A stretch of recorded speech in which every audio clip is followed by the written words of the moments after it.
بسم اللہ الرحمن الرحیم۔ بات چل رہی تھی کہ کون کون سا حصہ کس کس رشتہ دار کو ملے گا۔ آج اس کا دوسرا پارٹ ہم آپ کو بتانے جا رہے ہیں۔ ربو تک آپ نے پڑھ لیا تھا، آج ہم سمن کی بات کریں گے۔ اور یہ جو سمن ہوتا ہے یعنی 8واں حصہ، یہ ایک ہی رشتہ دار کو ملتا ہے اور وہ ہے صرف بیوی۔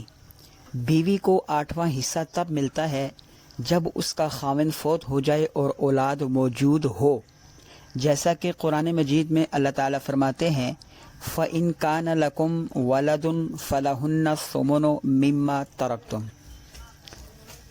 کہ جب تمہاری کوئی اولاد ہو تو ان کے لیے 8واں حصہ ہے جو کچھ تم چھوڑ جاؤ۔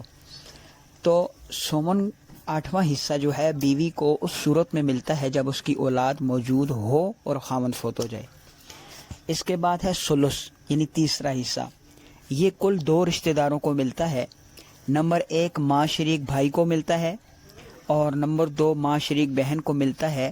ان دونوں کا کیس جو ہے وہ ایک ہی ہے۔ اگر ماں شریک بہن یا بھائی 2 یا 2 سے زیادہ ہوں تو تیسرا حصہ مل جائے گا جس کو وہ آپس میں برابر تقسیم کر لیں گے۔ اس کے بعد ہے ثلثان، یہ 2/3 حصے کو کہتے ہیں اور یہ کل 4 رشتہ داروں کو ملتا ہے، بیٹی کو، پوتی کو، سکی بہن کو، ماں شریک بہن کو، باپ شریک بہن کو۔ ماں شریک بہن اور باپ شریک بہن کا حصہ ایک ہی ہے۔ اب بیٹی کو کیسے ملے گا؟ بیٹی کو 2/3 حصہ تب ملے گا جب باپ فوت ہو جائے اور بیٹیاں زیادہ ہوں تو ان کو 2/3 حصہ ملے گا جس کو وہ آپس میں برابر تقسیم کر لیں گی۔ پوتی کو ثلثان یعنی 2/3 کب ملے گا؟ جب میت کا بیٹا یا بیٹی نہ ہو اور پوتیاں زیادہ ہوں تو ان کو 2/3 حصہ ملے گا جس کو وہ برابر تقسیم کر لیں گے۔ واضح ہے کہ بیٹا یا بیٹی ہوگا تو پوتی کو کوئی حصہ نہیں ملے گا۔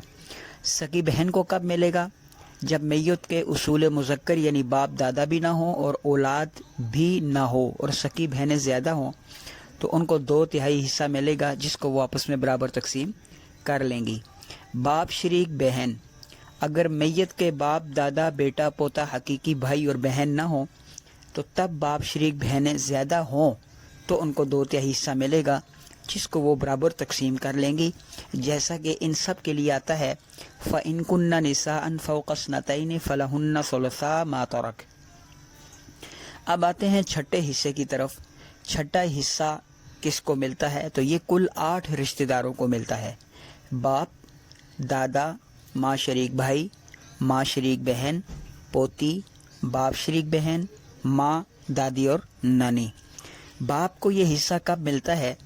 اگر میت کی مذکر یعنی نرینہ اولاد بیٹا پوتا موجود ہو تو میت کے والد کو چھٹا حصہ ملے گا۔ دادا کو کب ملے گا؟ اگر میت کا والد موجود نہ ہو، دادا موجود ہو اور میت کی اولاد بھی موجود ہو تو دادا کو چھٹا حصہ مل جائے گا۔ اس کے بعد ہے ماں شریک بھائی، اگر میت کے باپ دادا اور اولاد موجود نہیں ہے، صرف ایک ماں شریک بھائی ہے تو اس کو چھٹا حصہ مل جائے گا۔